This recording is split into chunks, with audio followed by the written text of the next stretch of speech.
Hello guys, চলো আজ তোমাদের সাথে সুন্দর একটা রেসিপি শেয়ার করা যাক। এটা হয়তো সবাই জানো, তারপরেও চলো আরেকবার শিখি আর কি। আমার মতো সারাদিন যারা খাওয়ার জন্য সুকসুক সুকসুক করতে থাকো, তারা টুক করে এটা বানায় নিবা। একটা ডিম, দুইটা পাউরুটি থাকলেই চলবে।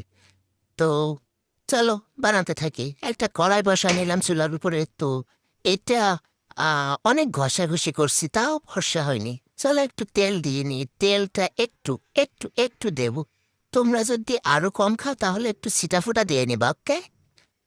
তারপর আমার মনে ছিল না পাউরুটিটা আগে থেকে একটু আমি পোড়াই নেই। তো তোমরা চাইলে পোড়াই নিতেও পারো, না নিতেও পারো। তো তেলটা সাইড করে আমি পোড়াই নিলাম। তারপর বাটিতে এবার তুলে নিছি। একটা ডিম নিছিলাম, ওটা টুক করে পড়ে গেছিলাম, আমি বাটিতে তুলে নিছি। এটা তো বলার দরকার না।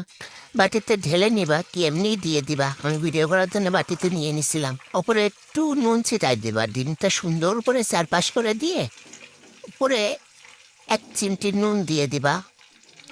চাইলে স্কিপ করতে পারো যারা খাও না নুন আর কি।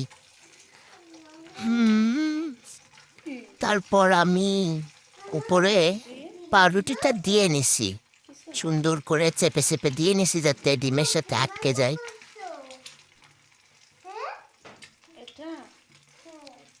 সুন্দর করে চেপে চেপে দিচ্ছি। তার মধ্যে আমার ফুলঝুরি এসে বলছে, আম্মু কি বানাচ্ছ? আমি খাবো। সেও পাউরুটি খাইতে আছে। তো আমি সুন্দর করে চেপে চেপে দিয়ে উপরটা একটু ভাজা ভাজা হয়ে গেলে উল্টাই নিচ্ছি।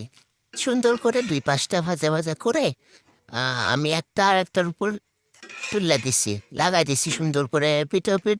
সুন্দর করে একটু ভেজে নিয়ে, তেল ছাড়া ভেজে নিয়ে আমি সুন্দর একটা বাটিতে নিয়ে নিলাম। না, তোমাদের ঘরে আরো সুন্দর সুন্দর বাটি আছে, তাতে নিয়ে নিবা। দেখো কি সুন্দর একটা আনো রুটি, উপরে একটু চাইলে সস দিয়ে নিবা। বাই।